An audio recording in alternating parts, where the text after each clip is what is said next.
Fala pessoal, tudo bem? Estamos começando mais um Beyond Borders. Estamos aqui com um convidado muito especial, sou o Gustavo Gonçalves e vamos bater um papo aqui com ele, mas antes apresentar o meu co-host, meu sócio, amigo, Olá, Tório estamos de Barbosa. novo, Tório Barbosa. Vamos hoje conversar com o Tomás um pouquinho sobre principalmente incubadoras, sobre startups, sobre como abrir negócios aqui em Dubai, até porque o Tomás é o cara do dinheiro. Quem precisa de dinheiro, fala com ele que ele tem todo o dinheiro do governo na mão dele, tá? Isso é verdade, Tom? Não é, infelizmente. Diz que aqui jorra dinheiro assim para startup, é verdade? Não? Quem dera, fosse assim. Tomás, seja bem-vindo, cara, brigadão aí. Obrigado. Mais uma vez, né? Você é um parceiraço nosso, que Deus tem. A gente se conheceu ano passado, numa visita lá na Infive, mas Tomás, Senior Manager da Infive, seja bem-vindo e obrigado aí pela oportunidade. Vamos bater um papinho aqui, Imagina, obrigado pelo convite. tá? Vamos lá, cara. A ideia nossa aqui é contar um pouco da história de vida e tal. Como é que começou? Você é da onde no Brasil? Qual que é a sua carreira? Começou como? Então Fala tá. um pouquinho pra gente. Eu sou natural de São Paulo, capital, mas desde cedo, ali 5, 6 anos, a minha família mudou para Joinville, Santa Catarina, foi onde eu passei a maior parte do tempo. Cara, profissionalmente é uma jornada grande aí, porque eu comecei faculdade de Direito, larguei, me formei em design gráfico, abri uma agência de publicidade. Isso tudo em Joinville. Tudo em Joinville. Comecei a dar aula na universidade, trabalhei em rádio, mudei para cá, trabalhei com branding, mudei para uma agência governamental, mais a parte já de estratégia, e hoje eu tô na Infive. Você fazia branding aqui? Também. É? Mas era uma agência? Sim, eu fazia parte de uma agência aqui chamada Emblem. Uhum. Passei ali um pouco mais de 2 anos com eles. Trabalhei também na 2454, na Abu Dhabi, que é a media company do governo de lá. Passei por uns... Tem muito brasileiro aqui Demais. trabalhando em mídia. publicidade, mídia, né? Tem um mercado grande aqui. Parte de criativo, de profissional criativo e de developer, tem muita gente do Brasil aqui. Design tem muito, né? Redator tem menos, muito por causa da língua também, tem mais diretor de arte, meu Deus, né? Sim. Qualquer agência que tem aqui em Dubai. Mas você estava lá em Joinville, há quantos anos atrás? 12 anos, não. 12 anos. Você saiu de Joinville direto pra cá. Sim. E da onde que foi esse start, cara? Porque eu tô aqui há 3, o Tório... 4. A gente não pensava desse lado do mundo, que se pensava muito, às vezes, negativamente, né? Como é que você pensou? Que estalo que teve aí? Então, eu não pensei direito. Mas, basicamente, na época, minha namorada, agora, hoje minha esposa, ela começou a trabalhar aqui, a parte de eventos. Ela veio para um contrato inicialmente de 3 meses, que depois foi estendido para 7. A gente já estava com a ideia de casar, eventualmente. Aí ela começou a vir para cá e voltou, saiu os 7 meses iniciais, foram por volta de 6, 7 meses. Voltou pro Brasil, passou 2 meses, chamaram ela de novo e nessa acabou, esses 3 meses iniciais acabaram virando 3 anos. Aí eu falei, bom, então já que a coisa tá acontecendo, vamos dar uma olhada, ver como é que é, ver o que tem por aí e tal. Eu vim pra cá passar um final de ano com ela, Natal e Ano Novo. E como na época eu era sócio de uma agência no Brasil, e eu estava dando aula na universidade lá também, então eu estava procurando por um mestrado, porque eu tinha só um MBA para continuar dentro da universidade, eu precisava de um mestrado pela normativa do MEC no Brasil, né? Então eu falei, bom, de repente é um caminho aí para eu explorar. E aí eu descobri a Universidade Sorbonne, Paris Sorbonne, de Abu Dhabi. Aí, quando eu vim passar as férias de fim de ano com ela, eu fui lá, troquei uma ideia com os caras, vi como é que era o programa. Era um programa voltado para profissional de mercado, então não era o tipo mestrado... MPA, né? Exato, não era o mestrado acadêmico normal, né? Me apliquei, os caras aceitaram, e aí eu falei, então tá, então eu faço... Você ficou 2 anos fazendo? Foram 18 meses de mestrado. 18 meses de mestrado. Aula o dia inteiro? Não, de final de semana. Eu tinha aula 3 dias por semana. 2 vezes... na época, a semana aqui ainda era trocada, né? Então, 2 vezes era a manhã inteira e no sábado, que era o domingo da época, era o dia inteiro. E esse ponto aí que você tocou é bacana, porque eu tô aqui, igual eu falei, 3 anos. E quando a gente veio ainda era essa semana trocada. E o que é a semana trocada, né? Que no mundo árabe, você me corrige que você tem mais tempo. No mundo árabe, a semana útil é de domingo a quinta. Correto. Sexta e sábado é o final de semana.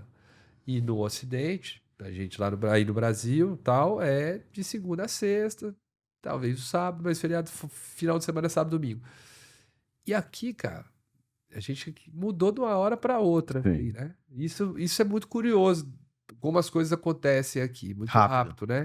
Rápido demais. E aí acho que a gente pode dar um start nessa história, assim, de Abu Dhabi, os Emirados Árabes, enquanto um país que muitas Eu acho das que é o vezes único da região ainda que mantém um fim de semana. Que adotou, trocou, que né? trocou, né? O fim de semana. No Golfo. No Golfo tem, né? Golfo é o único. Porque eu tenho amigos que trabalham aqui de Dubai para outros países, cara. Trabalham domingo. Sim. Porque a Arábia Saudita continua, Catar continua. Se eu não me engano, a Índia também ou não? Não, a Índia não. É que isso é uma questão religiosa, né? Assim como pro cristão, pro católico, domingo é o dia de ir pra igreja, aqui pro muçulmano, sexta-feira é o dia de ir pra mesquita. Então, mas os Emirados, a gente fala, é estilo startup, né, cara? O cara sente que tem que mudar, eles mudam muito rápido. É porque afinal, no fundo mudaram por causa de banco, né? Na verdade, eles perdiam. O raciocínio é que perdiam um dia de banco, né? E por conta de mercado, internacional mesmo. Aqui é o principal lugar onde o headquarters regional de várias empresas globais funciona, então até por um alinhamento com o mercado global, né? Falando de headquarter, Tomás, fala um pouco. Você está dentro de uma organização que é a N5, que é uma incubadora, se eu estiver errado, você me corrija. Correto. Mas num grupo muito grande que é a Ticon. Explica um pouco o que é isso, o que essa organização inteira é. Certo, então vamos lá.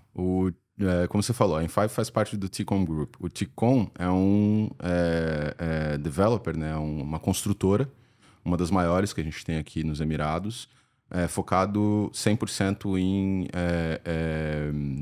na parte comercial. Então, eles não desenvolvem setor imobiliário residencial, eles só trabalham com a parte comercial. E eles surgiram, recapitulando rapidamente a história do Ticon, há uns 25 anos atrás, quando Dubai criou o Dubai Internet City. Né? Então, naquela época, no desenvolvimento do país, foi quando eles começaram a implementar a ideia de free zone, de zona franca, né?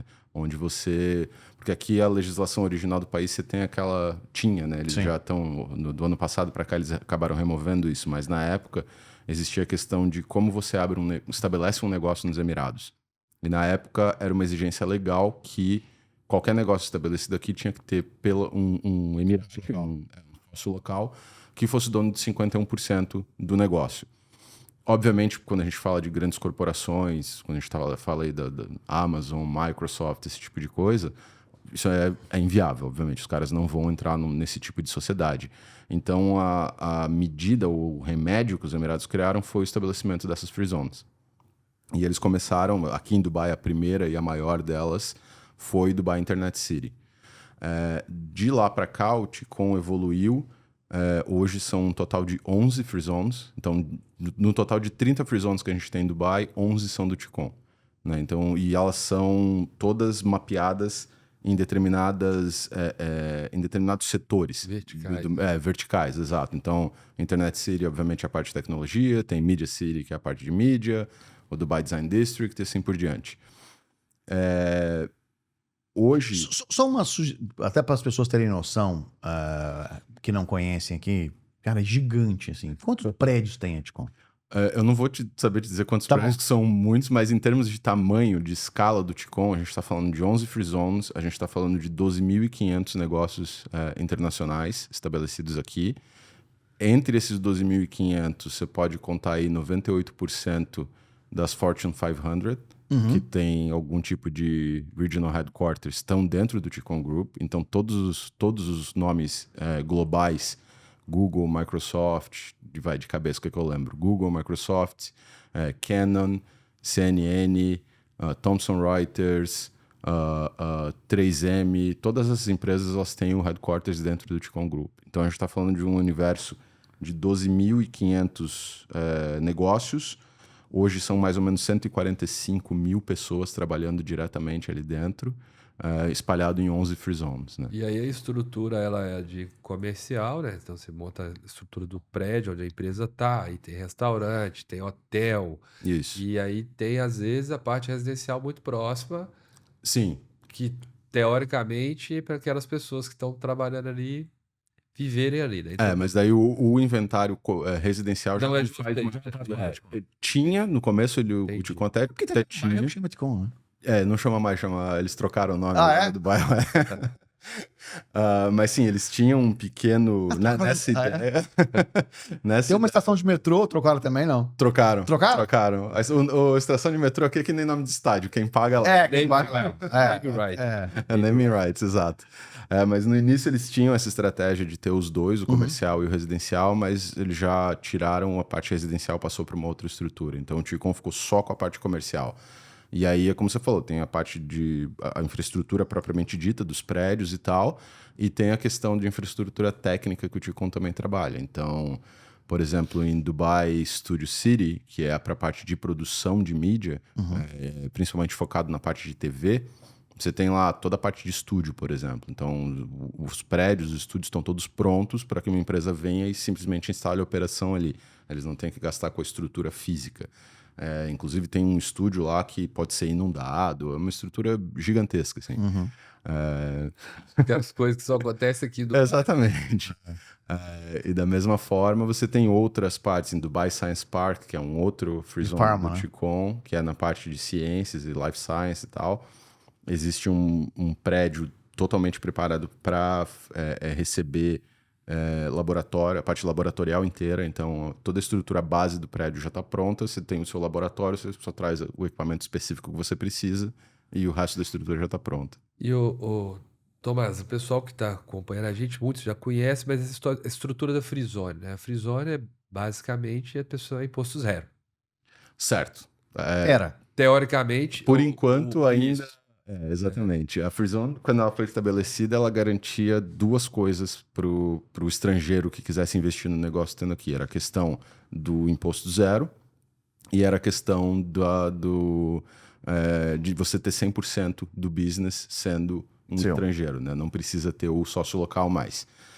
Além disso, elas tinham uma legislação específica com relação a que tipos de atividade tem, e isso ainda permanece. As free zones, elas são delimitadas pelo tipo de atividade que pode acontecer ali dentro e que elas podem licenciar.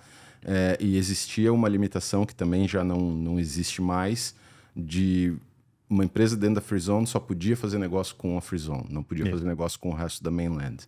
Hoje essa limitação já não existe mais, né? Eles já estão unificando muito mais o sistema. É interno, mercado interno. É o mercado né? interno, Free zone, exatamente. teoricamente, é entre as free zones ou para fora do país, né? exato. Em qualquer lugar. E, então, no caso, quem está estabelecido na free zone hoje pode também fazer negócio interno dentro do país. Pode. Mas também para fora e não paga imposto. Exatamente. Isso, de novo, faz parte da progressão histórica do país, né? Quando eles começaram um pouco mais de 25 anos atrás, 25, na verdade.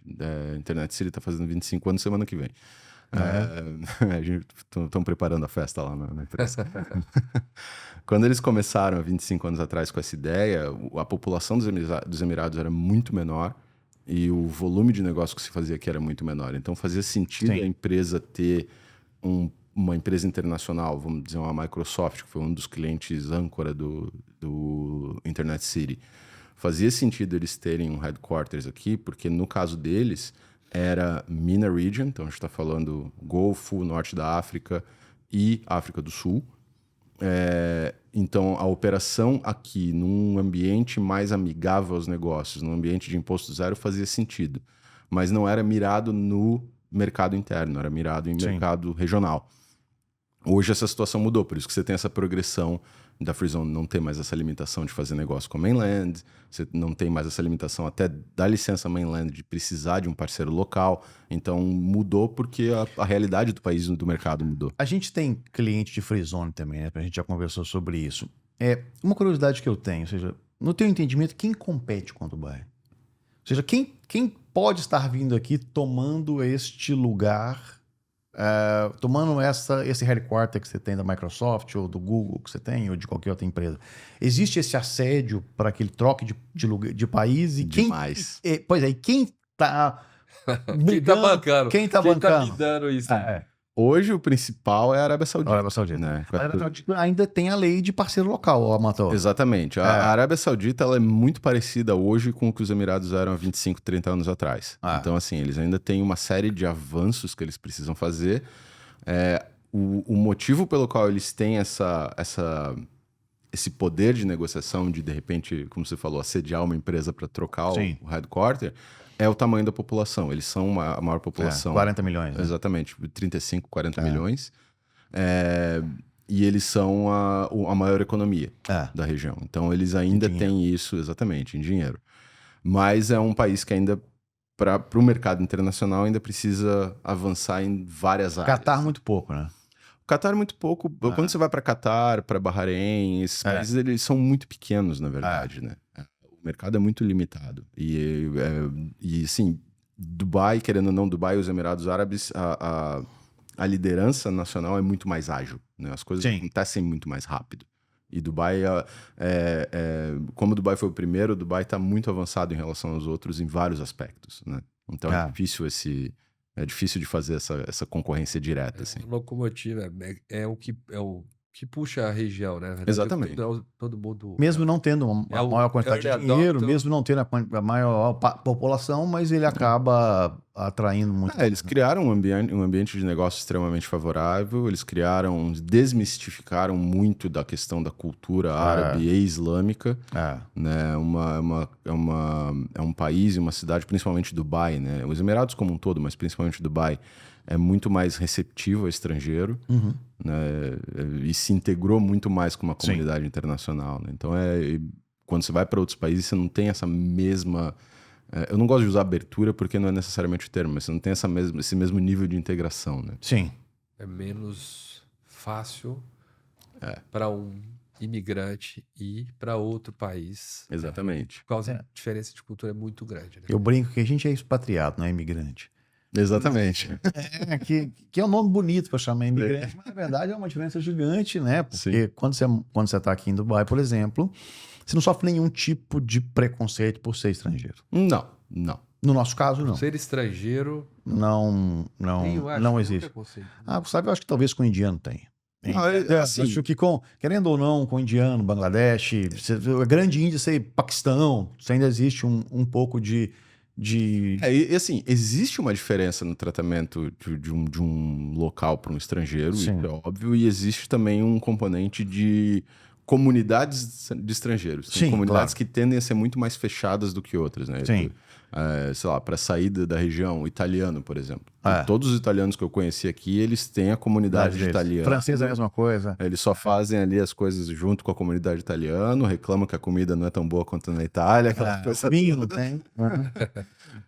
Mas isso é uma característica cultural dos caras também. Né? O brasileiro, a gente já não... Eu lembro que uma das coisas que mais me causou estranheza quando eu vim para cá, a primeira reunião que eu tive aqui de negócio,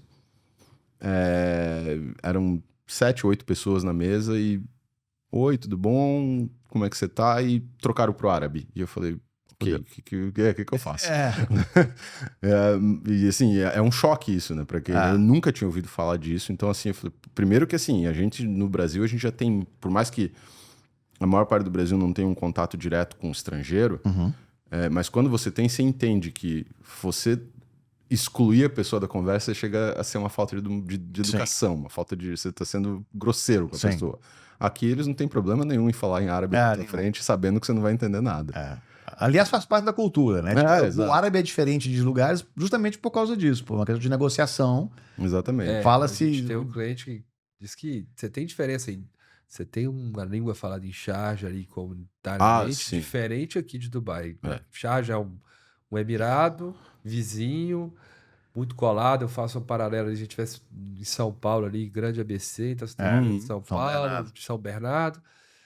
E eles têm um dialeto, às vezes, diferente, porque era uma região de pescadores, então quando via um árabe de um outro lugar, o pai e o filho iam negociar com aquele que estava chegando, aí eles criavam algumas palavras para negociar melhor ou tal. Para combinar o preço. Para combinar o preço e o que pode falar, né? Sim. E aí você falou, cara, mas você vê 12 anos, você veio para Dubai, né? Sua noiva estava morando em Dubai. Sim, E você foi estudar em Abu Dhabi. E isso. Abu Dhabi é a capital dos Emirados e é 1h30. É, uma hora Não, e meia. Sorbonne, 1h30, né? Ainda já era naquele campus? Ali em É. Remilan. Mas ali é longe, né? Daqui. Não muda muito, honestamente. Não. Mas como é que foi a sua adaptação, cara? Chegou aqui. O que você. Você fez mestrado de quê? Marketing e Marketing. gestão. E estratégia. Era marketing management and strategy. Cara, em termos de adaptação, foi... De modo geral, foi bem tranquilo, assim. Tem algumas... Você já tinha morado fora do Brasil? Não. Então, Nunca você, tinha primeira morado. vez, Primeira- inglês, como é que era? O inglês ainda estava bem enferrujado. E aqui a escola aqui é complicada, porque cada sotaque de inglês que a gente ouve aqui, que é difícil pra caramba. Mas, assim, de modo geral foi tranquilo, sabe? Entre no mestrado e logo em seguida eu comecei a trabalhar aqui também. Então, assim, não foi um grande problema. Questões menores, culturais, como essa, por exemplo, dos caras começarem a falar em árabe no meio da reunião, de você não entender o sotaque de uma pessoa ou outra, mas fora isso, assim, de modo geral, foi super tranquilo pra mim, cara. Tá. E a história, a gente fala, imigrar ou migrar, ser profissional do mundo global, você tem que estar preparado para essas Sim. coisas, né? Porque cada país tem seu código de conduta. Claro. A gente tem cliente da Suécia que os caras sueco, eles falam entre eles em sueco e você tá lá boiando no inglês. Exato. Beleza. Tem que aceitar, né? Entendeu? Igual acontece no Brasil. Se você for a qualquer reunião no Brasil mesmo, você vai falar em português. Sim. Faz parte do jogo. É lógico que você fica constrangido. No Brasil a gente tem essa consciência. Você fica constrangido, se for uma reunião impossível. Mas você vai comentar alguma coisa com a pessoa. Sim. Você comenta em... Quando eu falo que os caras começaram a falar em árabe, não era uma conversa, era a reunião passou toda em árabe. De repente eu não sabia o que estava acontecendo. E você fala árabe, então? Nada. Comecei a fazer aula aí 1 mês atrás, eu sei meia dúzia de palavras só. Eu também sei meia dúzia. O Gustavo tá fazendo aula agora. Eu sei uma dúzia. Mas assim, você comete erro, obviamente. Sim, Você claro. demora a entender essa dinâmica, principalmente aqui nos Emirados, como você tem muitas nacionalidades, cria uma dinâmica bem única, né? Que você não vê em outros países, assim, Sim. né? De modo geral. Ser brasileiro numa organização desse tamanho. Tem mais brasileiros na Anticom? Não que eu saiba, não que cara. você saiba. Talvez eu seja o único. Pode ser que tenha. São mais de 4.000 funcionários, mas Sim. que eu saiba, eu sou o único. E como é que é essa dinâmica? Como é que é teu dia a dia nisso, Tomás? O fato de ser brasileiro, eu acho que, assim, quando eu conheço as pessoas pela primeira vez, gera uma certa... O Brasil tem essa... eu falo que é uma bênção e uma maldição, né? O Brasil tem essa facilidade porque... de modo geral, internacionalmente, as pessoas têm uma imagem muito positiva do Brasil. E as pessoas são muito curiosas pelo Brasil. Mas, ao mesmo tempo, a gente tem a questão do que o papo sempre vai pro futebol, carnaval, pra praia. E violência às vezes também. Não, violência é o segundo. quatro, Depois que você passa do Ronaldo, aí vai violência. Então, por isso que eu digo assim, que é meio que uma bênção e uma maldição, assim, porque é difícil... As pessoas não têm noção do que é o Brasil. Não tem. Acho que a gente fala isso muito para as pessoas quando vêm para cá, quer fazer negócio, e acho que eu já falei isso em outro episódio, não lembro se eu falei o repetitivo, mas cara, o cara vem para cá e ele acha que, meu cliente no Brasil é o Pão de Açúcar. Cara, ninguém sabe o que é Pão de Açúcar. Ninguém faz ideia do que Entendeu? exatamente. Pode falar, Pão de Açúcar é meu cliente, o Itaú, o Banco Itaú é meu cliente. Não faço a mínima ideia do que seja essas marcas. Exato. Então é mais difícil.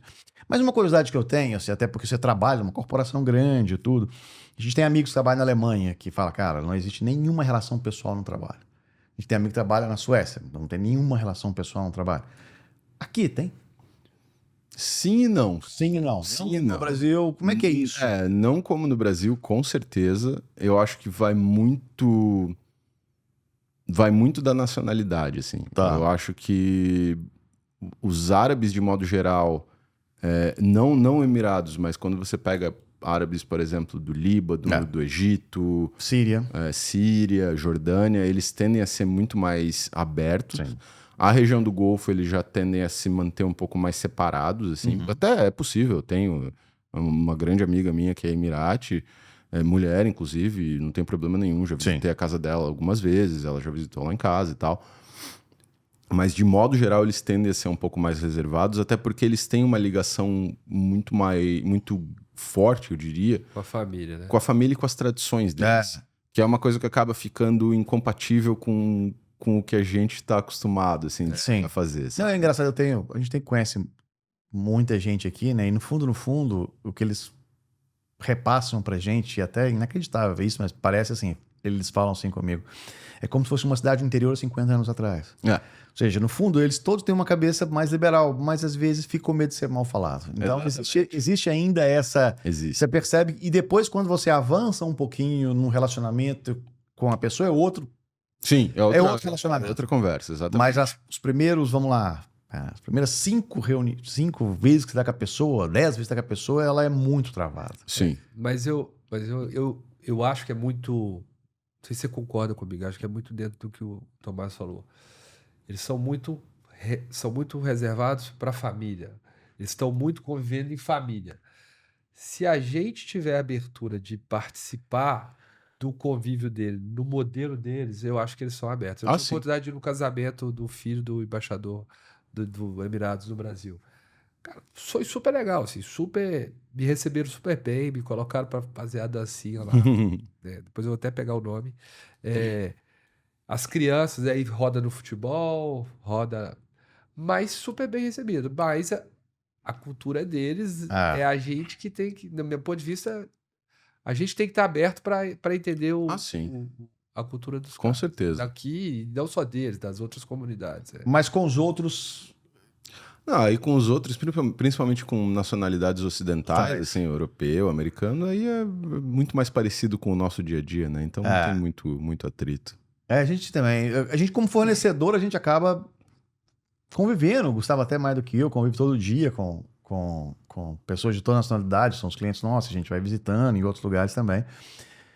A gente percebe isso claramente, né? E uma das coisas que eu acho mais incrível, que a gente voltou na história do inglês, né? Que assim, se você conversa em inglês com um inglês, ele é absurdamente aberto para te escutar, para te entender o que você está falando.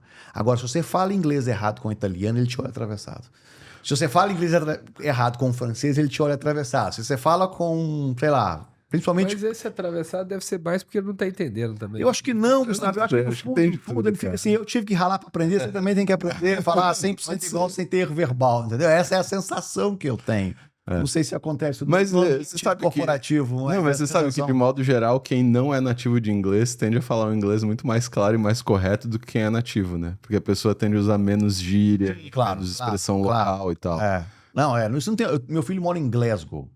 Cara, você falar inglês com escocês, você não entende nada. O sotaque deles é pesado. Né? Mesmo quando eu encontro aqui, você fala, você dá um da Escócia, eu desisto. Eu não vou nem conversar com você. Entendeu? Porque você não fala absolutamente nada. É bem difícil. É muito difícil de entender. E é a questão de regionalismo. Eles têm muita gíria, tem muita expressão local que não... E você tá na N5 há quanto tempo, então? Eu tô na N5 desde 2017. 2017. Então nós estamos gravando em 2024, né? 7 anos aí. 7 anos. Tô na N5. Tomás, mas como que você vê quais as principais diferenças culturais, assim, ou como as diferenças culturais impactam no mercado de trabalho, assim, Brasil e aqui? Cara, isso a gente já conversou sobre isso algumas vezes. Isso é uma crítica que eu tenho, né? Eu acho que, de modo geral, o brasileiro... Não é só o brasileiro, já vi isso de algumas outras nacionalidades também, sabe? Mas o brasileiro, ele se prepara pouco para atuar em outro mercado. De você entender como aquele mercado funciona, de você ser sensível a características culturais... Porque a gente no Brasil, a gente tem um brasileiro, de modo geral, a gente tem um approach muito amigável em relação, e muito informal em relação profissional. Você sabe, na maior parte dos lugares no Brasil e na maior parte das indústrias, o jeito que você está vestido não importa muito. Sim. Você pode falar, seja com o estagiário ou com o CEO da empresa, você usa a mesma linguagem. A gente tem a questão já entranhada na cabeça do... Não, fica tranquilo, a gente dá um jeito. sabe? Resolve ele pelo WhatsApp. E isso simplesmente não é verdade fora do Brasil, né? E aí você tem... Nem no Brasil é verdade, mas imagina fora. Exatamente. Mas você ainda tem muito disso no Brasil, no dia a dia, né? E isso simplesmente é impensável em várias ocasiões quando você sai do Brasil, né? E eu acabo, no meu trabalho, eu acabo tendo várias interações com vários mercados a nível global. E assim, a linguagem de negócio, ela é meio que unificada quando você sai do Brasil e, de modo geral, o brasileiro tende a não prestar muita atenção nisso. Eu acho que isso é um... Ela é mais estruturada, ela é mais assim, encaixadinha. É uma coisa... Dentro do quadrado, assim. Coisa que a gente observa aqui, e realmente isso é muito verdade quando a gente veio para cá. E no teu caso, especificamente de startups, a gente vai explorar isso um pouco mais. Mas, na verdade, assim, eu falo para todo mundo, esteja preparado para responder 2 perguntas que ele vai te fazer em algum momento. O que você quer? Uhum. Primeiro o que você quer? Entendeu? Porque a maioria das pessoas fala assim, eu vou fazer um pitch. Cara, eu faço o pitch, legal, tudo bacana. Mas tá bom, mas o que você quer? O que você quer exatamente? E segundo, o que você faz? Mas legal, muito bonito a sua apresentação, mas no fundo, o que você faz? E o que você quer? Porque às vezes, perdão, Gustavo, chega nessa hora, eu vejo que o cara que abre uma startup aqui, ou o cara que está abrindo uma empresa aqui, ele se engasga, porque ele encontra um parceiro local, ele encontra um potencial cliente, ou um potencial até investidor, e o cara pergunta, o que você quer? E ele não consegue responder essa simples pergunta. Isso... Na tua experiência lá em Five, são quantas incubadas no final, nesse tempo todo? Desde que a Infive foi estabelecida, a gente está chegando próximo de 1.000 startups que passaram pela Infive, pelo programa de incubação. Hoje, ativas com a gente, tem mais ou menos 500. 500. E aí, emendando a pergunta do Thor, pegando um gancho, o que você faz na Infive? O que você faz? Então, tá. Assina cheque? Eu tenho 2 funções principais na Infive. Como Senior Manager de Estratégia, eu sou responsável pela estratégia geral da empresa. Então, isso envolve o alinhamento estratégico com o Ticon Group, porque como a gente faz parte dessa estrutura, precisa existir um alinhamento estratégico, e envolve o desenvolvimento de iniciativas estratégicas para a Infive. E aí, né, isso varia, são várias manifestações que você tem disso, desde, por exemplo, ano passado a gente abriu o nosso 4º vertical, que foi a Infive Science. Então, abrir uma nova Infive é uma iniciativa estratégica. São quantos? O que são as outras 3? Hoje são 4 verticais que a gente tem. O Science, Media, Design e Tech. Então, a gente começou com Tech lá em 2013. Em 2017, quando eu entrei na Infive, foi para supervisionar essa primeira expansão, que incluiu já direto 2 verticais novos, que é Design e Media. E parte desse processo foi a fusão da Infive, operacional da Infive, com uma agência governamental que na época existia, que era da qual eu fazia parte. E aí nessa eu acabei sendo subscrevido para a Infive, ou subscrito para a Infive, perdão. E aí no ano passado a gente fez a expansão para o quarto vertical, que é a parte de ciência. Evidente, você deve saber, mas você sabe que em Dubai existe uma piada sobre 3D, né? Pessoas 3D, né? Não, essa não sabia? Não. Nossa, eu convivo num grupo diferente de vocês. Isso eu não ouvi. E aí quando você tem uma pessoa assim, tá muito moderno, para isso aí é 3D. Vai dar entrevista, né? Ou seja, ele vem da... Existe esse termo aqui em Dubai para designar quando a pessoa é muito... Principalmente quando ela é árabe, mas é muito moderna. Entendi. Entendeu? Então, isso aí é um 3D, isso aí é uma 3D. Super. Nossa, eu escuto muito mesmo, entendeu? E a outra parte do que eu faço dentro da estrutura eu sou responsável por todas as nossas parcerias estratégicas e desenvolvimento de novos mercados. Daí aqui entra a minha atuação com alguns outros centros de inovação a nível global. Tá. E aí, então, vamos... Só perdão, Gustavo. Fica à vontade. Em cima disso, ou seja... Igual em Five, a gente tem outras incubadoras em Dubai. Certo. Mas, ou seja, você tem em Abu Dhabi, Dubai, Sharjah, você tem todos os Emirados Árabes que você tenha... Sharjah, Dubai e Abu Dhabi. Você tem... Ras Al Khaimah está querendo começar uma iniciativa, mas eles ainda estão bem na infância. Se a gente falar de tamanho, né? Ou seja, vocês são maiores do que Hub 71, ou mesmo tamanho? A gente é um pouco maior que o Hub 71. consideravelmente maior. É a maior? Não. Não. A maior seria a D-Tech, que é a do Dubai Silicon Oasis. Aham. Eles têm, em volume de startup, eles são a maior que a gente tem hoje aqui no país. Mas aí a gente tem que botar as diferenças operacionais. Sim, tamanho, né? De cada... Não, e a questão, por exemplo, a Infive, a gente é responsável por um subsídio do governo, que é dado pra gente através do Dubai Development Authority. Por conta da gente ser responsável por esse subsídio, a gente tem um processo de seleção que a D-Tech não tem. Entendi. Então a gente tem o nosso... Mas não. Exatamente. Mas basicamente isso que você falou é importante. Então, por exemplo, se tem uma startup que queira abrir aqui nos Emirados, ela busca a Infive, aplica lá e ela pode ter um subsídio para se estabelecer aqui. Exatamente. É isso, né? Exatamente. A oferta da Infive inclui, quando a startup é aprovada no programa, inclui o subsídio no custo do business setup, né? Então, o custo da licença, do visto e do contrato de aluguel é subsidiado. Aqui nos Emirados, como lei federal, você não pode ter uma licença sem um contrato de aluguel. Mesmo aqueles que falam que não tem aluguel, está embutido no preço. Sim. Porque é uma questão de lei federal, não tem como escapar. Não quer dizer que você tenha uma sala, tá? Esse aluguel, às vezes, ele é virtual. Inclusive a gente tem duas opções, que é um coworking, né? Que é quem chegar primeiro senta ali e é o espaço que estiver disponível. E tem aí um outro elemento de private office, que daí é um escritório privado, pequeno, e aí fica a critério da startup qual que eles querem E optar. depois a gente vai colocar aqui nas descrições, aqui, Link. endereço lá, o link. Link. Quem quiser aplicar ou saber mais. Claro, Faz O contato. processo de aplicação é todo online. Aberto o ano todo? Aberto o ano todo, a gente não trabalha com cohorts, é contínuo. Contínuo. E a gente... Porque nem todas aqui é contínuo, né? Não, a maior parte não. Maior parte a D-Tech também que eu saiba, a não sei que eles tenham mudado. Mas o Hub 71 e a Shirá de Sharjah, que são as outras duas maiores, eles têm um sistema de cohorts. E aí existe um modelo de parceria com investidores. Puder falar um pouco sobre isso também? Assim, Sim. Né, Então, além da parte do business setup que eu mencionei, existe né, os quatro elementos que a gente trabalha com a startup. Né? Uma parte do business setup, onde a gente tem o subsídio do governo.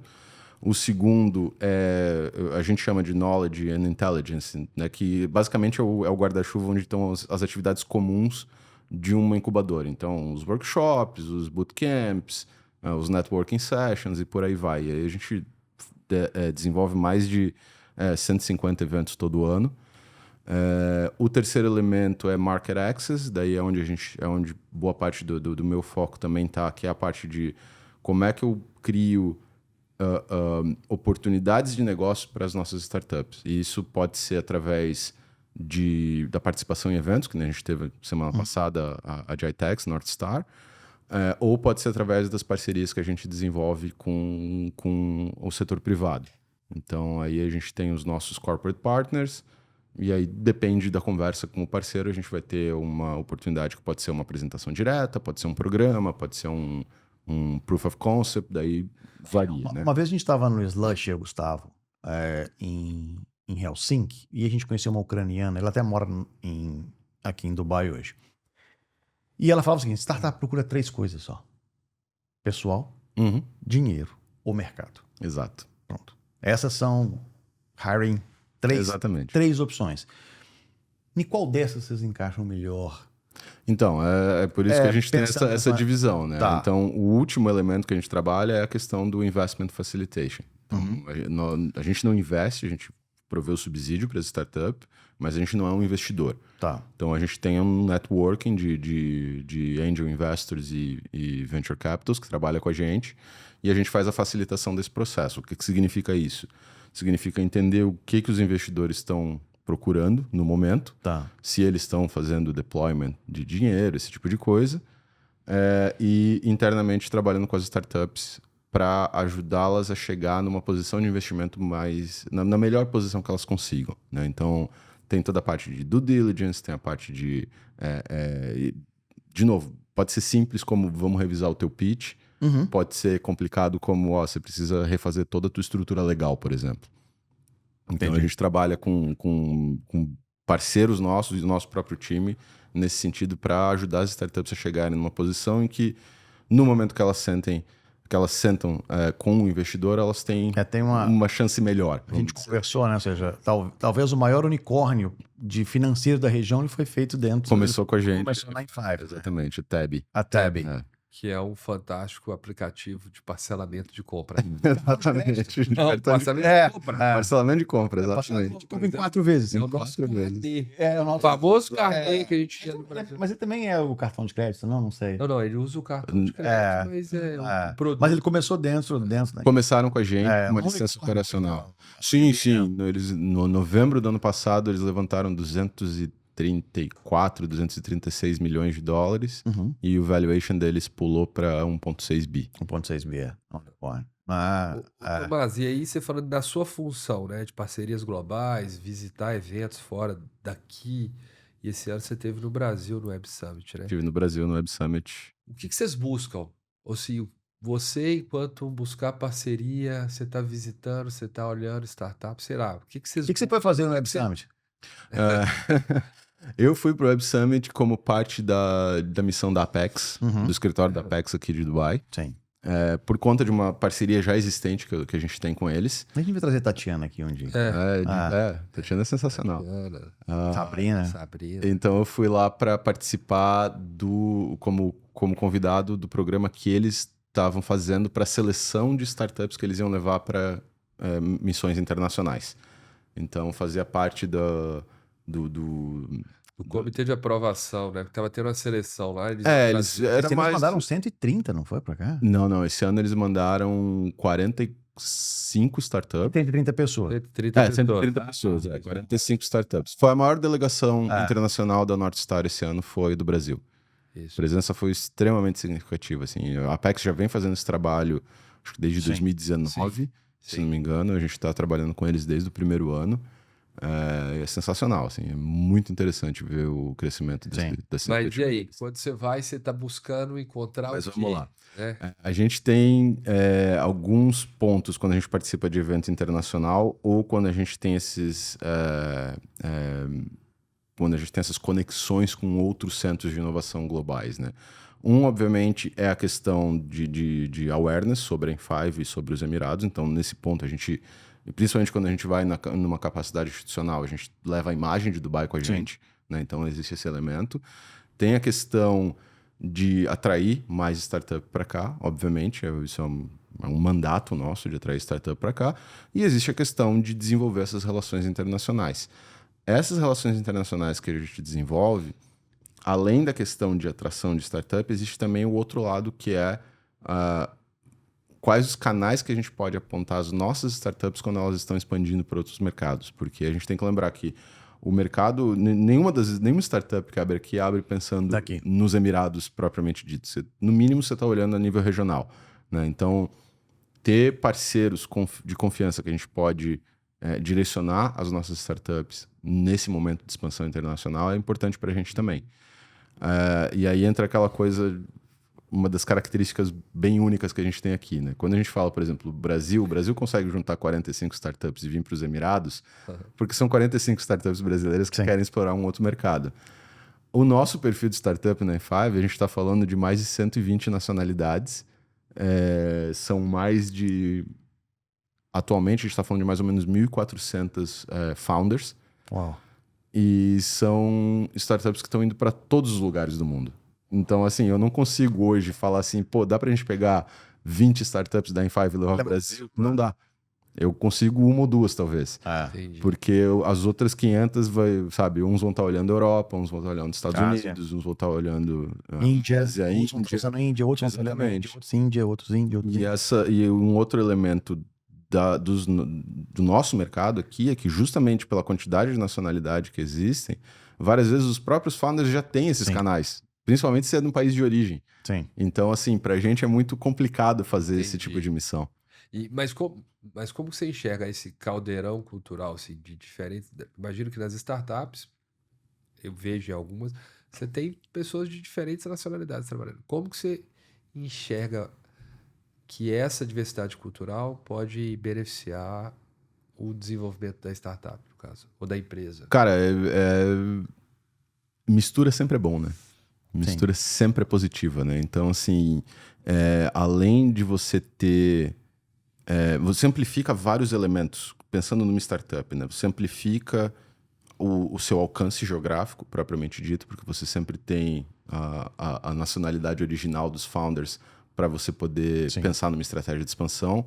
Você multiplica o teu acesso a talento, porque aí você vai ter founders que vão vir de nacionalidades que são famosos por um determinado ramo, ou esse tipo de coisa. Você tem uma questão de... Como é que eu posso dizer? Tem uma questão de velocidade, sabe? Porque você tem business...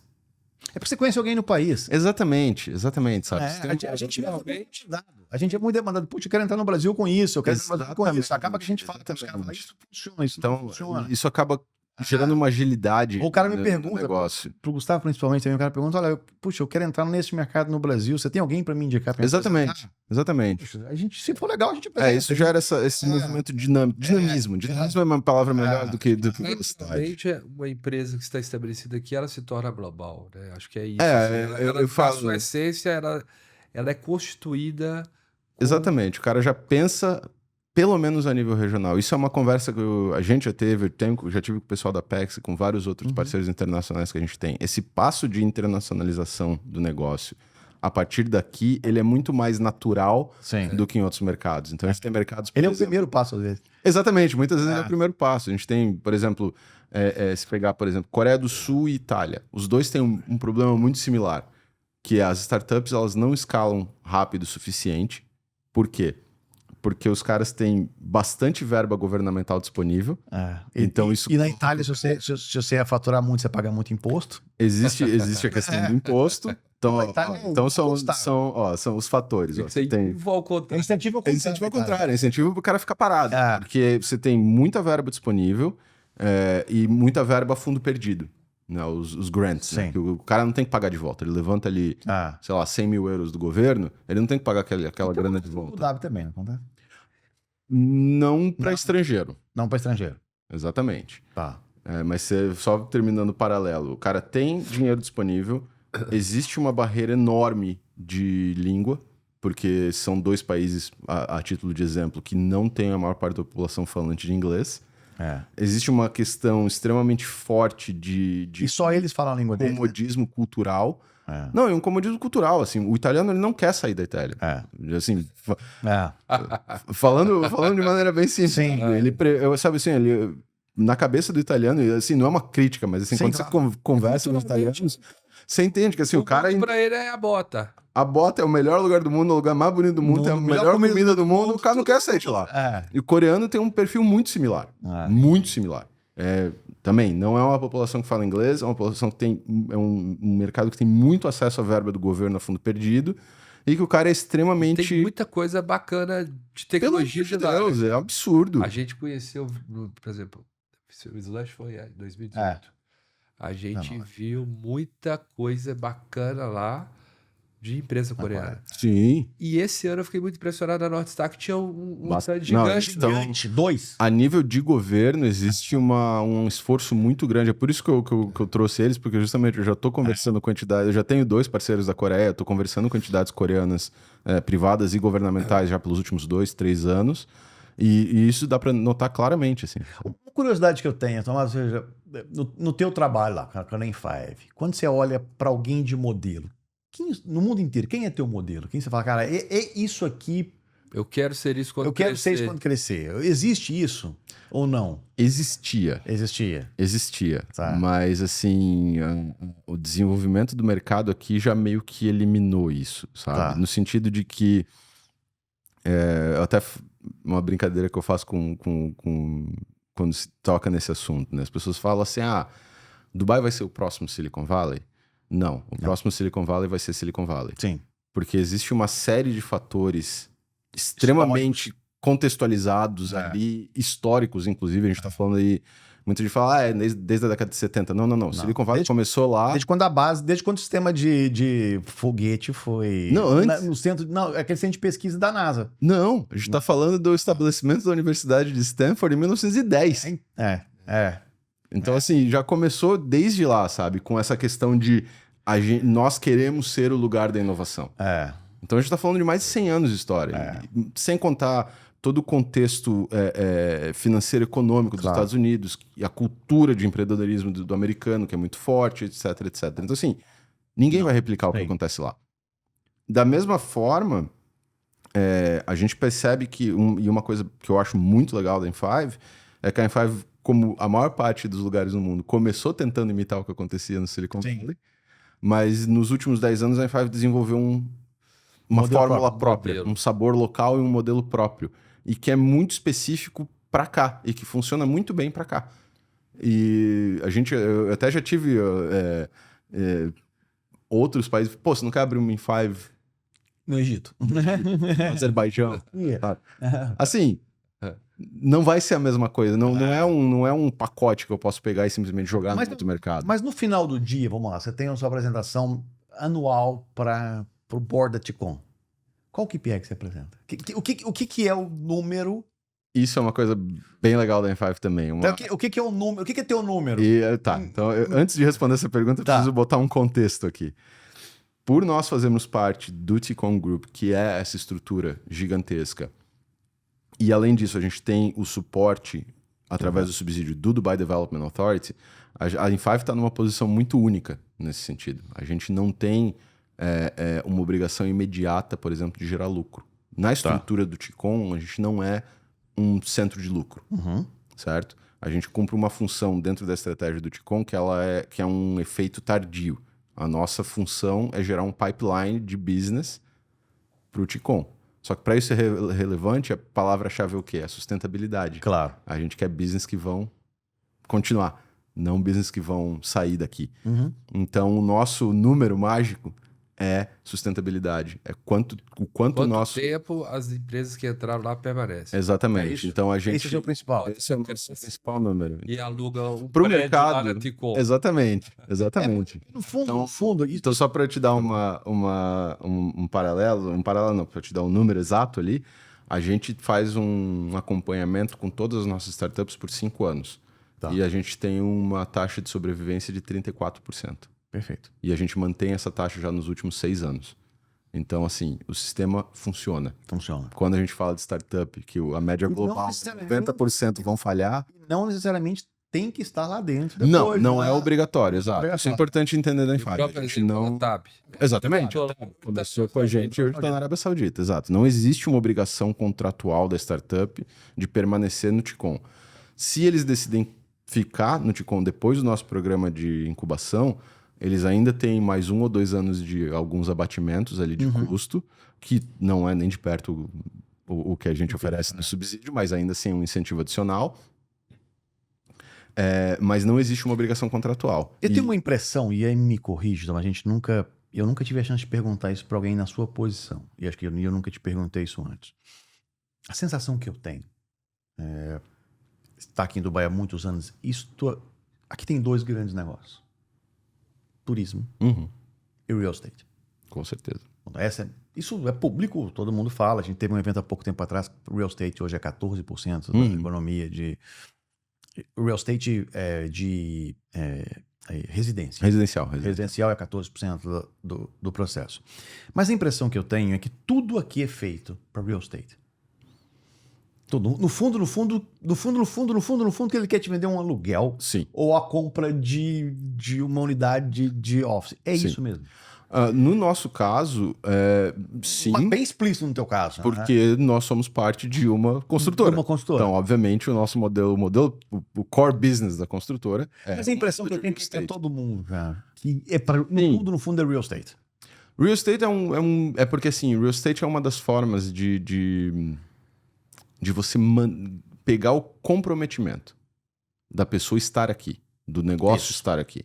Né? Ao contrário, por exemplo... E aí, são estratégias diferentes. Né? Na estratégia dos Emirados, a atração de cérebros para cá faz parte integrante da Sim. estratégia. É diferente, por país. exemplo, da Estônia. Isso. Vendo a Estônia, que ela só Que quer fez- te vender a licença. Exatamente. A Estônia só quer a licença porque eles vão pegar lá Sim. o cut do imposto. Isso. E eles estão felizes por eles. Não querem que você mude pra lá Não. e vá morar lá. Aliás, e não sua família. incentivam em nada. Exatamente. Exatamente. Tem espaço para esse tanto de gente lá. Exatamente. Então é uma questão de estratégia a nível federal, né? O real estate ele passa a ser um ponto tão central na estratégia dos Emirados porque eles querem, de fato, as pessoas aqui. Eles querem ter um projeto de duplicar a população até Até 2040. 2040. 40. Existe essa projeção. Não, é 40, é 40. Então eles têm que fazer a infra para o pessoal vir Exatamente. e ter lugar de ficar e ficar confortável. que E é- além disso, foi o mercado que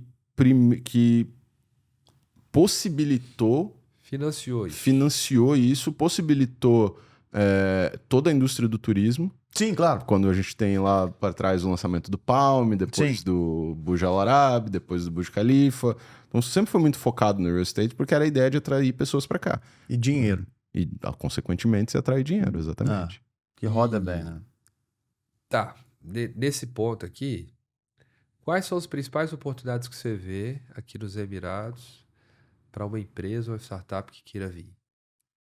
Eu sempre falo, os Emirados, mais do que qualquer outra coisa, eles têm que ser vistos como um centro de conexão. Então, você tem que olhar pelo menos para a região, e eu acho que os Emirados estão muito bem posicionados para ser o centro de referência. Eles já são, mas eu falando em questão especificamente, por exemplo, uma startup ou uma empresa brasileira que venha para cá, os Emirados são o ponto de confluência perfeito, vamos dizer assim, para você olhar para mercados subdesenvolvidos em volta, que tem um potencial enorme, e aí a gente está falando principalmente de os antigos países soviéticos ali da Ásia Central, que são países com uma população considerável, com um poder aquisitivo considerável, são economias baseadas em gás, em óleo, etc., e que até 2, 3 anos População atrás... altamente escolarizada. População altamente educada, exatamente, que é uma coisa que muita gente não... Muita gente fala inglês. Boa parte fala inglês. Boa parte fala inglês, e que os caras até então estavam dependendo 100% do que vinha da Rússia. E aí, de repente, eles passaram nos Isso, só para ser claro, tá, gente? O que a gente chama isso é que a gente brinca aqui, que é os quistão. Azerbaijão, Cazaquistão, Geórgia, exatamente, Armênia. Então, são esses países que têm... parece que você nunca ouviu falar, tipo, Turcomenistão, ou tem outros também que eles têm... Uzbequistão, Cazaquistão. esses países. E Índia, evidente. Referência. E Né? tem E que é isso que eu tô falando, Dubai já é o ponto de referência para esses De mercados. serviço, de qualidade de profissional, Exatamente. de entrega. E aí eu acho que E da mesma forma, você tem os mercados da África subsaariana, que estão crescendo, e são economias que estão se estabilizando, estão crescendo muito. E aí você vem com Nigéria, você vem com Congo, você vem com Moçambique, Angola, que são países que vêm para cá para fazer negócio.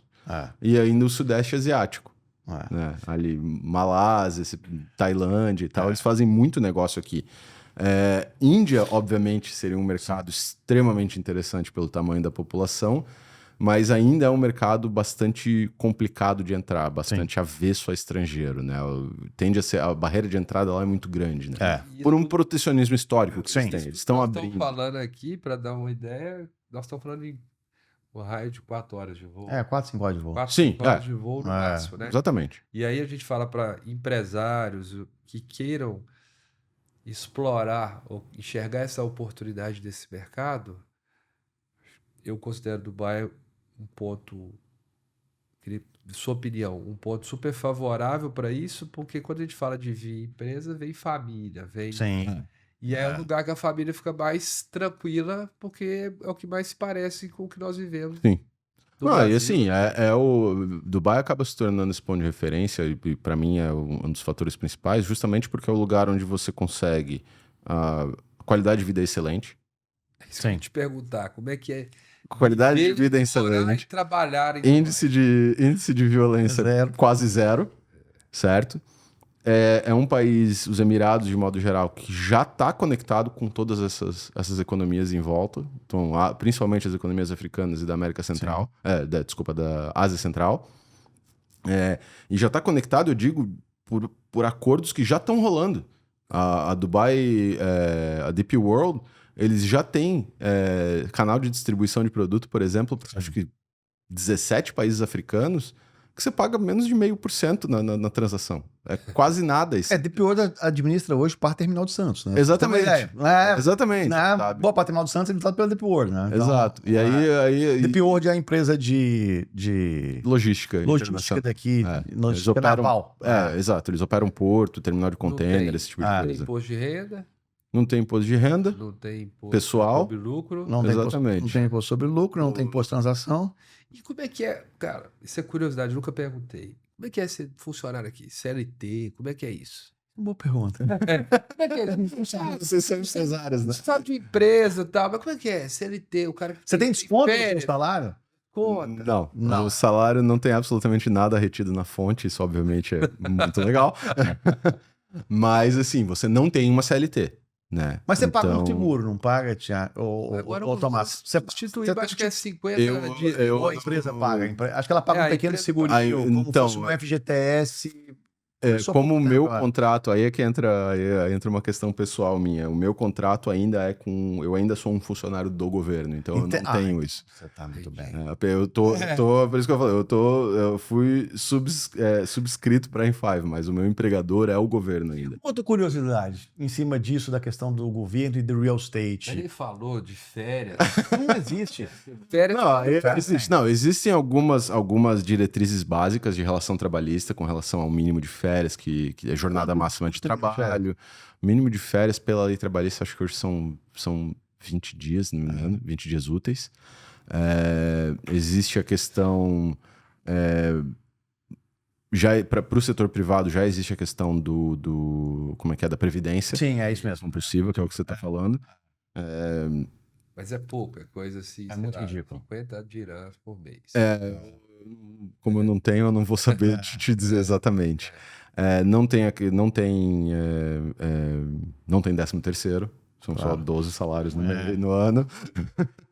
Existe bônus? No seu caso não pegou vida. Existe bônus? Não, existe bônus. Eu recebo bônus também. Isso daí varia de empresa para empresa, né? Mas várias... privado eu sei que existe, mas pública... Mas não é compulsivo, né? Não é compulsivo. É uma prática, mas não é compulsivo. Mas, assim, com relação a seguro-desemprego, uma série de conquistas que foram feitas no setor trabalhista no Brasil, isso você simplesmente não tem aqui. Sexta-feira você foi demitido, vai embora e acabou. Sexta-feira você tem os 30 dias de... tem 30 dias. Tem 30 dias de aviso prévio. Existe uma multa por rescisão de trabalho, e aí é um cálculo que existe, você ganha... X dias por mês trabalhado, você ganha no final da rescisão da rescisão do teu contrato. Então, assim, você não sai com uma mão na frente ou para trás. Mas, assim, não existe uma questão de proteção ao trabalhador que não existe no Brasil. Também flexibilizou, né? Porque antes, quando eu cheguei, você tinha 30 dias para arrumar um outro sponsor do seu visto. Senão você tinha que voltar. Senão você tinha que sair do país. Já deu a flexibilidade, são 90 dias. São até 3 meses. Que eles estão fazendo, mas até porque eles querem que as pessoas continuem. Exatamente, eles estão tentando facilitar a permanência das pessoas aqui no país, né? Eles começaram com isso durante a pandemia, porque muita empresa mandou muita gente embora, né? E aí foi um modelo que aparentemente funcionou, então eles estenderam isso. Entendi. Não, e a gente vê muito aqui, você trabalha num órgão público, semi-privado, sei lá, misto, né? Que os órgãos públicos aqui têm uma mentalidade muito de empresa, né? A gente vê os chefes... Sim. Você avalia, você vai num serviço, você avalia. Tem que funcionar tão bem quanto um serviço privado, a empresa privada. Exato. Uma coisa legal dos Emirados é que algumas coisas que eu acho bem interessantes, assim, a nível de liderança, de governo, propriamente dito, existe uma visão muito clara de ser melhor. Sim. De alcançar... Sim, isso é muito claro. Né, alçar um voo maior, mais alto, o que quer que seja. Então, assim, eles têm uma visão muito clara de que eles precisam ser um player mais evidente e de maior influência no mercado internacional. Eles precisam ser uma economia forte, estável e referência global. Então, esse tipo de visão estratégica, eles têm isso muito claro, muito bem definido. Eles faz parte da estratégia do governo ser um país smart em todos os aspectos, a adoção alta de tecnologia, de serviço, etc, etc. Então, isso é uma coisa muito interessante, é uma visão muito mais unificada. Obviamente, eles já provaram que a capacidade de entregar essa visão eles têm, porque o que eles fizeram com o país em 30, 40 anos é um negócio absurdo. E existe uma outra coisa que até pelo próprio tamanho do país, eu acredito, a gente acaba ficando muito próximo do centro de poder, da onde a decisão de fato é tomada, certo? O Brasil é um país imenso. É imenso. Então, eu nunca fui a Brasília. Brasília é longe demais de onde eu morei, sabe? Então, assim, o que acontece no Congresso brasileiro demora horrores para me afetar pessoalmente enquanto cidadão. Aqui não. Aqui imediato. Isso é quase que imediato. Sabe? Então, isso é uma característica muito legal. Não é tão imediato quando você toma uma multa, que 10 minutos depois você recebe a SMS. Exatamente. Meu telefone. Eu sou bom disso. Não é tão bom igual você toma uma multa, 10 minutos depois você recebe SMS no seu telefone. Exatamente. Você tomou uma multa, tá aqui e não tem como escapar. Não tem como reclamar. Não é ciente igual aquilo, mas você tudo bem, né? Tem até uma chance de contestar o incontestável. Gustavo já contestou, mas tomou multa demais. A câmera tá lá te filmando. Exatamente. Gustavo tomou multa demais, então de vez em quando ele tem que contestar. Mas é curioso, assim, eu penso muito assim, a gente discute muito assim, né? A gente é resultado da experiência que a gente tem, né? Você foi design gráfico, fez direito e veio pra cá, morou em Abu Dhabi. Mas, cara, na sua posição, como que você enxerga que o design, a sua formação de design, te ajuda...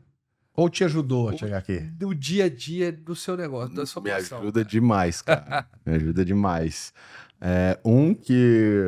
O design thinking que todo mundo fala, que eu acho muito engraçado. Para de falar agora, deixa eu ser moda. Mas foi moda. Agora sabe como...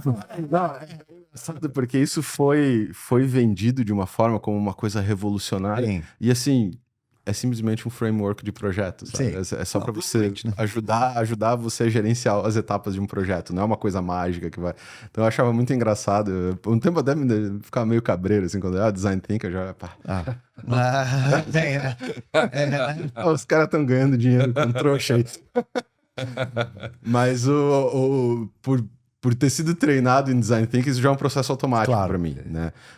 E o design, especificamente, enquanto disciplina, né, o design tem algumas características muito interessantes de você desmembrar problemas e principalmente de você absorver referências e traduzir essas referências em alguma coisa que ainda não foi feita ou que ainda não existe.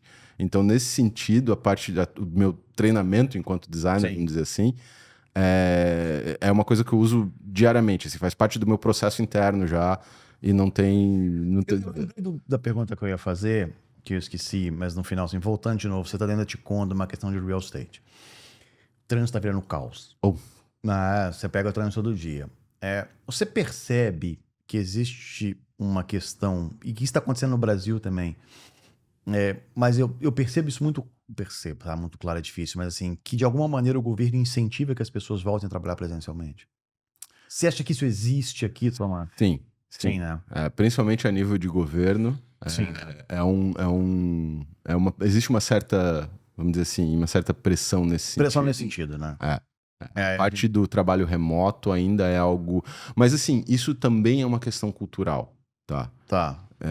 Por exemplo, até a pandemia era praticamente impensável você marcar uma ligação online com qualquer pessoa aqui. Isso era visto quase como que um desrespeito.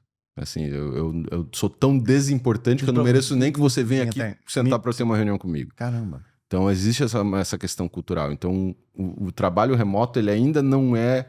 Ele está enfrentando a mesma barreira. Ele ainda não é uma realidade. Porque eu achei engraçado, às vezes, assim, quando eu mudei para cá, foi logo depois, um pouco no meio da pandemia, mas logo depois, então, assim, cara, maravilhoso, não tinha trânsito, não tinha nada. Fiquei um ano sem carro aqui, não precisava de carro, andava de metrô para todo lado, não precisava de nada. Cara, aí nós demoramos para vir para cá, da Marina para cá, nós estamos em business bem 1h30. Sabe, às 7 horas da noite. Exato. Mas eu acho que a gente pegou A cidade ficou um pouco vazia Vale, por causa né? do Do Covid, Na né? pandemia deu uma esvaziada. veio Legal. guerra da Rússia, que veio muita gente. Uhum. Aí Aí também agora data super também cheia. a cidade tá Nós estamos no auge da crescendo temporada, e né? tal, então, enfim, mas realmente voltou o trânsito. No, o trânsito Voltou. Trânsito é algo bem é um considerável. trânsito que eu nunca vi. Não é que voltou. para Pra, quem tá aqui há mais tipo, tempo. você talvez tenha Não, pra mim, não. Pra Do mim, jeito que tá agora. eu nunca vi. E aí o governo continua falando, você tem que trabalhar presencial, você tem que trabalhar presencial, você tem que trabalhar presencial, né? Isso. Que aí, no meu entendimento, é por causa do real estate. Tem, com certeza. O Né? real estate é um fator, com certeza. Mas não é só a questão do real estate. Não é só a questão do real estate. Existe uma questão cultural também de. E isso que você falou, eu acho importante, assim, eu uso a gente como exemplo muitas vezes, mas eu queria que você falasse. A empresa quer vir para cá, ela tem que vir para cá. Tem que morar aqui. Tem que vir Fala pra um cá. pouquinho disso aí. Fala um pouquinho disso aí. Exato. Algumas coisas, até voltando lá na conversa sobre de modo geral, assim, a percepção principalmente do empresariado brasileiro, né? Tem que investir, e de fato investir, né?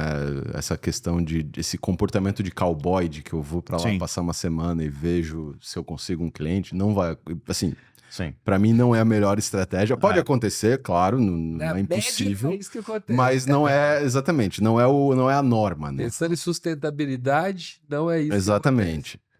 É um mercado, então assim, investir de fato, e eu acho que isso é uma coisa que de modo geral, o brasileiro tem uma dificuldade muito grande, que é a noção de investimento.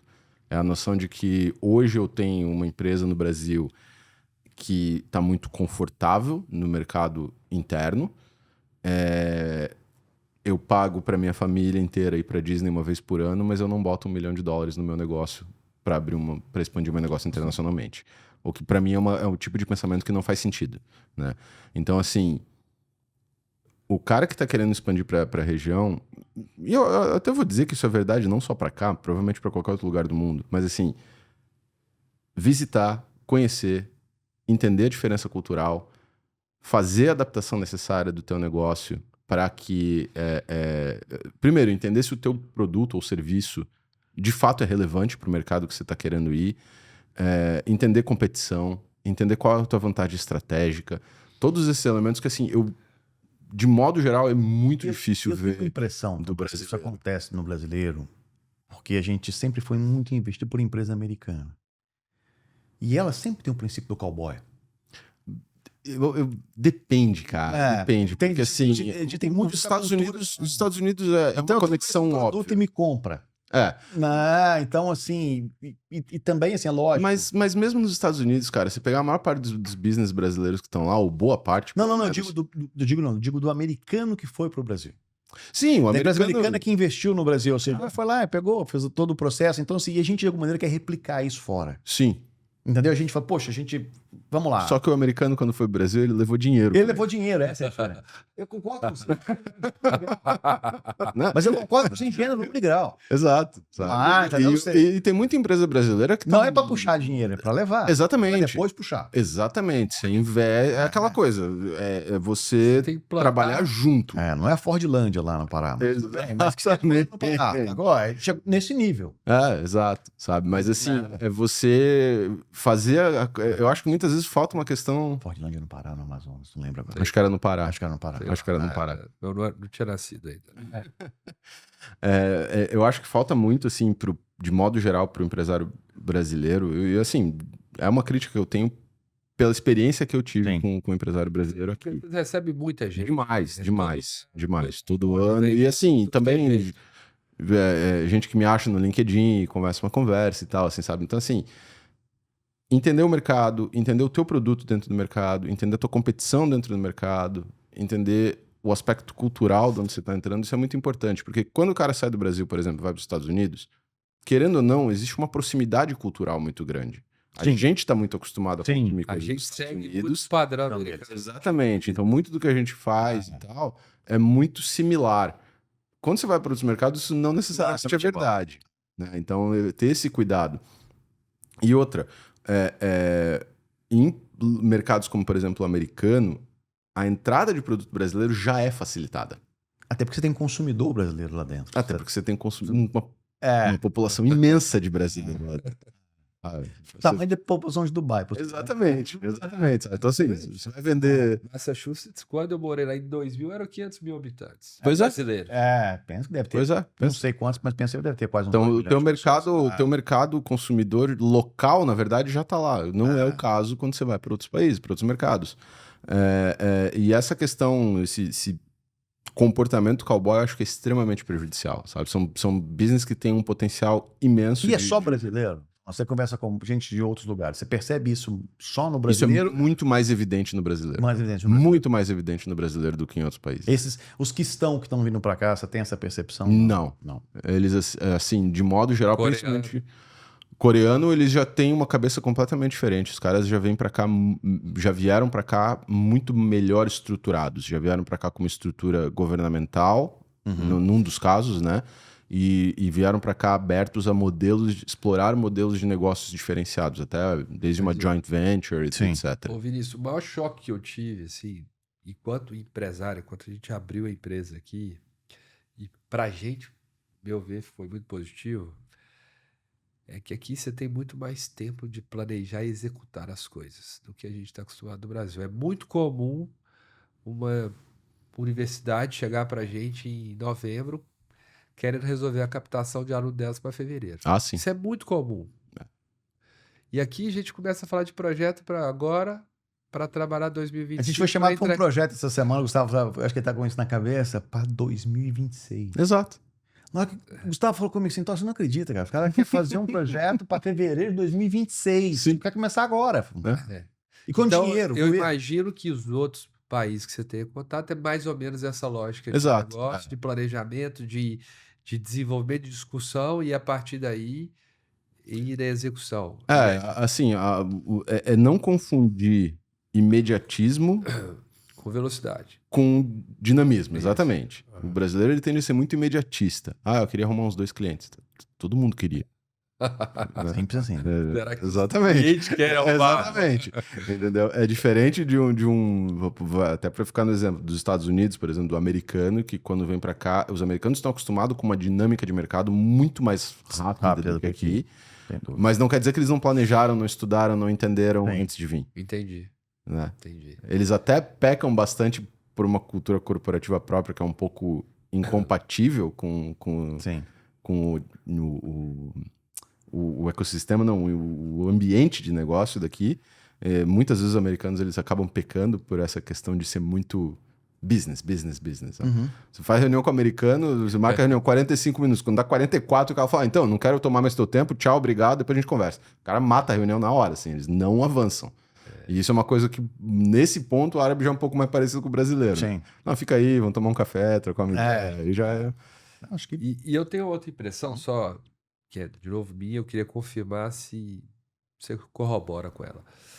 Eu conheço algumas empresas aqui brasileiras que, pelo simples fato de estarem aqui, o business do Brasil melhorou. Com certeza. Com certeza. Além daqui, de começar a desenvolver o mercado aqui, nessa região, que leva tempo, que tem o desenvolvimento. Mas, às vezes eu falo, o empresário no Brasil demorou 20 anos para construir uma empresa. Aí ele quer ir para outro mercado e ele quer construir ela em 2 anos porque ele tem uma história de 20. Ninguém sabe dessa história. Exatamente. Isso aqui. Você enxerga isso também? Você sim. Alguns exemplos assim, que faz esse... Que eu acho que esse é o resultado mais rápido. A questão... Mas isso é o celebrity endorsement. Isso. Só que, de novo, aí já faz a coisa de caso pensado, né? É aquela coisa... A gente acaba voltando sempre no mesmo ponto, sabe? É você planejar aquilo que você está fazendo. Então, assim, hoje, principalmente nos Emirados, talvez Emirados não tanto, mas principalmente Dubai, virou uma palavra bem forte no Brasil. Né? Virou uma referência para várias coisas. O brasileiro médio sabe o que é Dubai, sabe? Já viu... Ainda tem muito aquela associação estereotipada e tal, mas assim, existe a relação. Então, o empresário... Exatamente, o branding tá lá. Então, o empresário que vem para cá e estabelece uma operação bem-sucedida, é óbvio que isso vai refletir de volta no mercado caseiro. Da mesma forma que quando o cara vai para os Estados Unidos e se dá bem nos Estados Unidos, o cara vem dos Estados Unidos de volta. Então, isso sempre é uma via de mão dupla, sabe? Eu falo assim, é muito curioso, assim, é orgânico, não é nada... porque a gente está desenvolvendo o mercado aqui. Mas aí você recebe cliente da Austrália, você recebe cliente da Noruega, você recebe cliente do Iraque, tudo A gente bem, tem do um cliente- Bahrein, tudo bem. Mas Não, é global. nada que a gente pensou. Global. É global, assim. E aí você vai ganhando um espaço nesses outros E lugares. experiência também, né? Experiência, claro. E naturalmente a gente devolve um serviço melhor No Brasil. no Brasil. Claro. Porque você tá no lugar, igual você falou, tudo é o melhor do mundo, né? É o maior Tomar, pra prédio. gente ir fechando, que já deu nossa hora, cara, o cara um startup quer abrir aqui. Tá doida o cara quer mudar pra cá, o que ele tem que fazer pra conversar lá na Enfive? O que é o processo na Enfive? O processo da Enfive é super simples, é todo online. É um formulário de aplicação e um business plan que você submete pelo site. É um processo em 2 etapas. A gente vai fazer uma revisão interna, a gente tem o nosso critério de seleção por conta do subsídio. Assumindo que a startup seja aprovada nessa primeira etapa, tem que fazer um pitch da startup para o nosso steering committee. Presencial? Online. Online. Tudo online. Cada um dos nossos 4 verticais tem o próprio steering committee, geralmente é o pessoal do nosso time e alguns convidados da indústria. Se o steering committee aprovar, está pronto para começar a incorporação da startup com a gente, E já quanto com subsídio garantido e tudo. Na configuração mais básica, você tem a variação de custo ali de acordo com a opção de coworking ou de escritório privado, e você tem variação de custo de acordo com a quantidade de vistos que você pega dentro da tua licença. Então, inicialmente, você tem uma alocação de 4 vistos na tua licença com a gente. Não é obrigado a pegar nenhum deles. A gente tem, por exemplo, o fundador que o cara ainda é funcionário de uma empresa e está abrindo uma startup, ele não precisa do visto, ele não precisa usar. Mas assumindo que a pessoa está relocando para cá, ela vai precisar de um visto. Esses 4 vistos não conta dependente. Então, você tem a tua esposa, seus filhos e tal. Não entra nessa conta. Como um visto só, né? Conta como um visto só.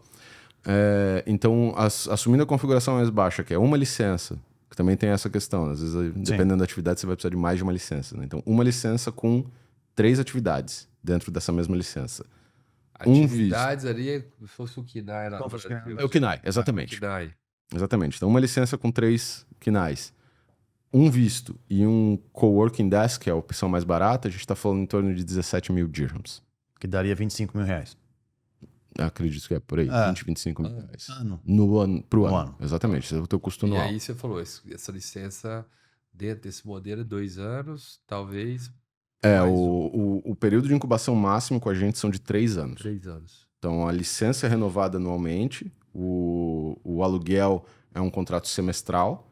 Então, começou com coworking, daqui 6 meses eu falo, cara, eu quero ter meu escritório privado. Legal, faz o upgrade pro escritório privado em 6 meses.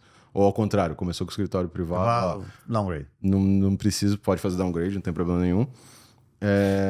Então, licença anual, contrato a cada 6 meses, contrato de aluguel a cada 6 meses e o visto já é para 3 anos. E depois, tudo bem, foi super bem, conseguiu. Nós estamos falando, a gente sai de 16 para 17 para quanto? Para 100? Aí varia bastante. 50. Aí vai variar muito de acordo com o real estate, com a estrutura que você vai pegar. Então, assim, na parte de baixo da tabela, vamos dizer assim, dentro do Ticom, e de novo, não é obrigatório, aí a gente está falando, a gente pula aí em torno de 60. 60 anos. 60. É uma diferença. Mas aí também 3 anos depois não é possível. Aí, exatamente. 34, A gente assume que se em 3 anos você não chegou lá ainda, talvez tenha que repensar, né? Só um detalhe.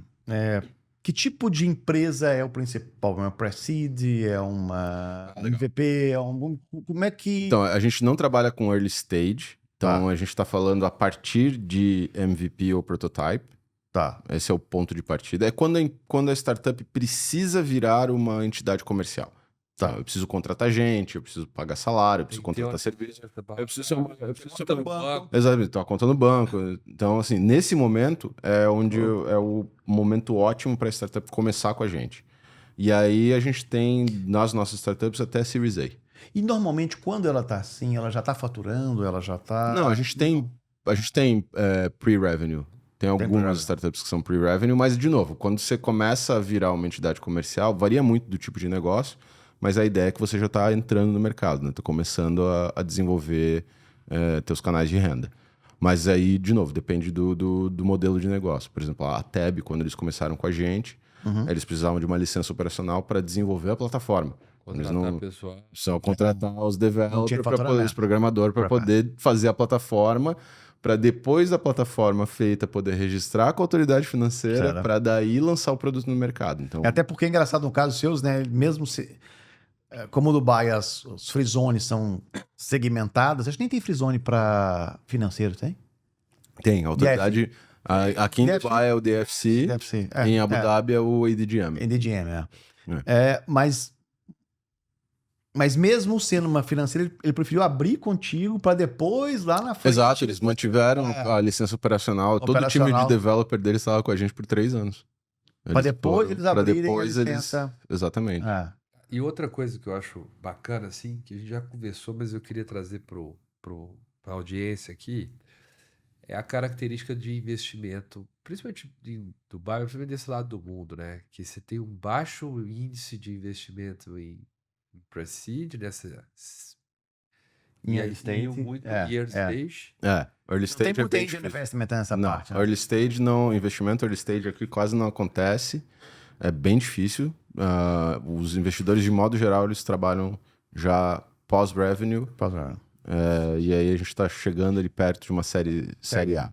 E assim, a série A não é a mesma coisa que a série A americana. Não é o mesmo... Qual a diferença? O valor. Valor. O valor. Você não chega. Nos Estados Unidos, dependendo do setor, você está falando pre-seed, você está falando de 1 a 3 milhões de dólares. Aqui é 100 mil, né? Isso aqui, de 1 a 3 milhões de dólares aqui já é série A. Série A. Então, assim, existe uma diferença de padrão. Existe uma diferença de comportamento do investidor, que é um perfil de investidor muito mais conservador.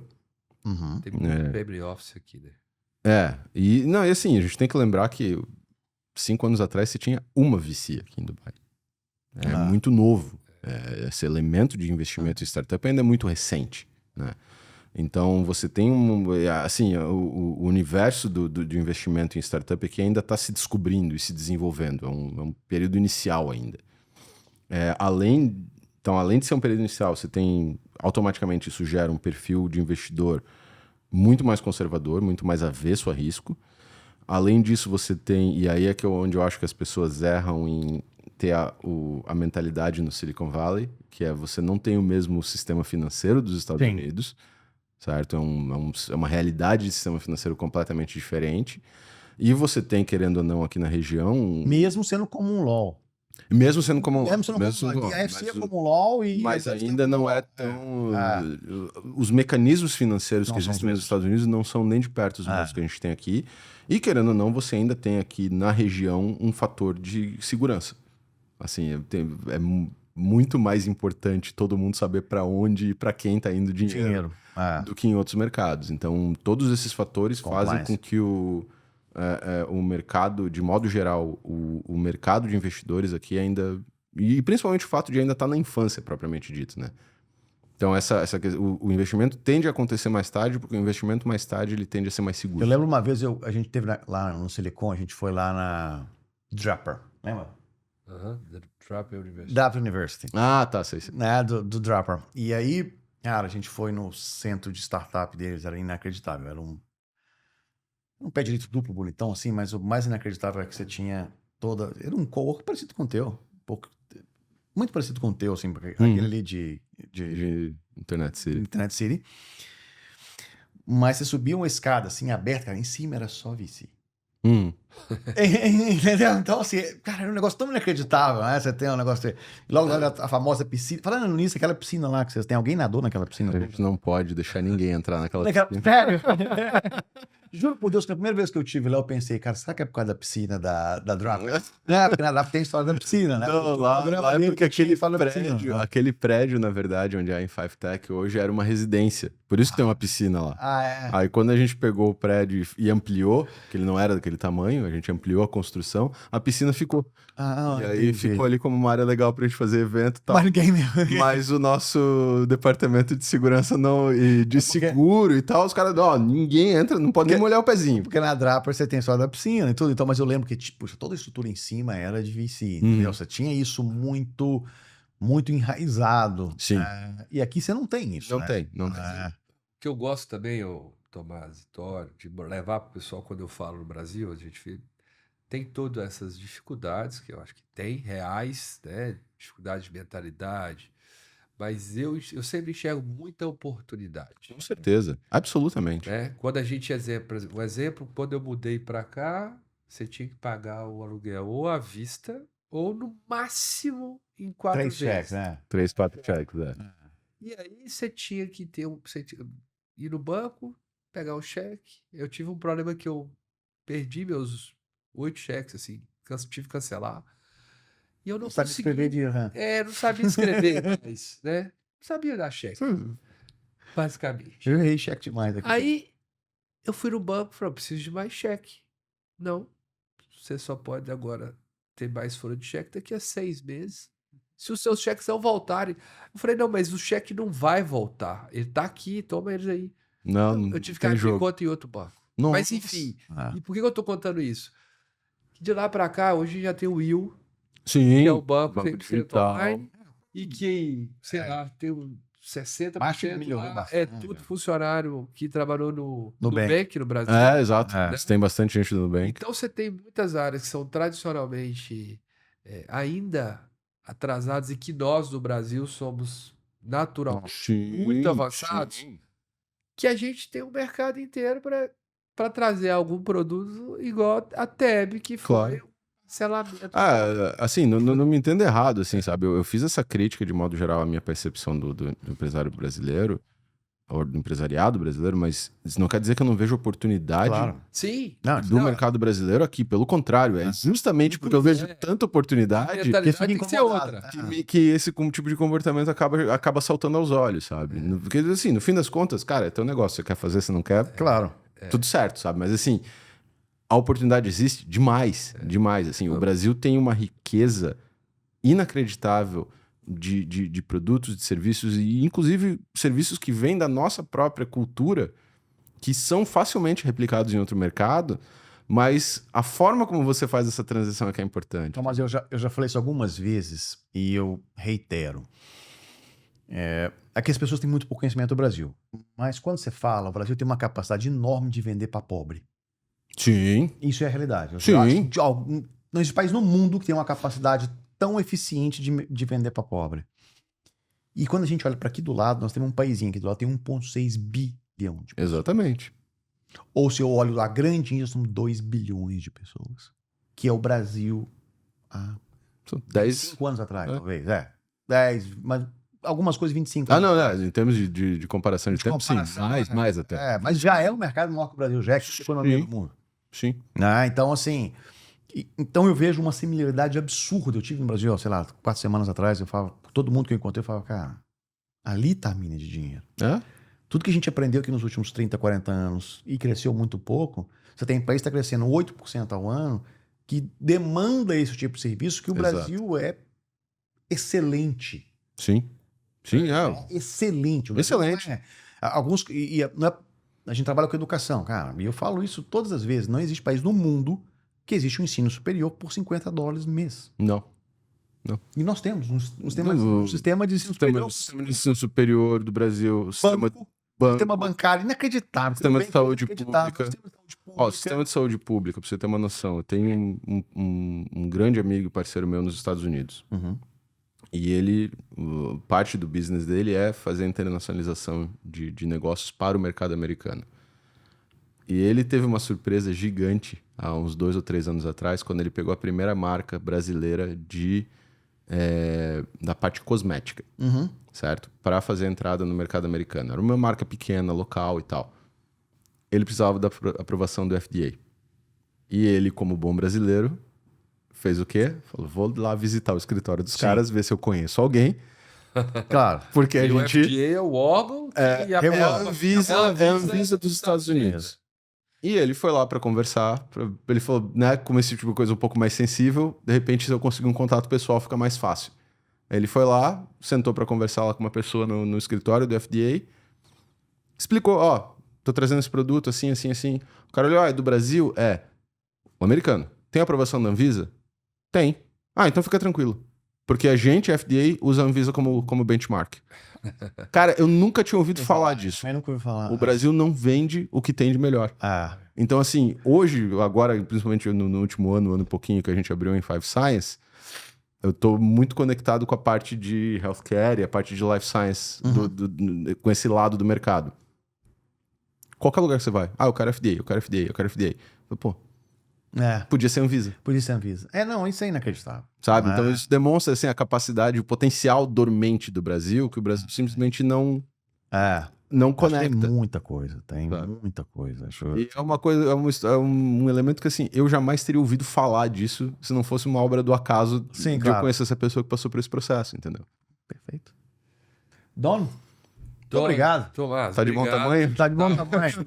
Valeu, estender um pouco, mas tinha muita coisa para falar, mas deixa uma mensagem final aí para nossa audiência aí. Não, cara, eu acho que o mais positivo possível, cara. Eu acho que, assim, de novo, oportunidades existem. Eu acho que é um mercado interessantíssimo. Eu acho que o Brasil já passou da hora do Brasil olhar para fora com mais autoridade e entender que existe um potencial muito grande no país.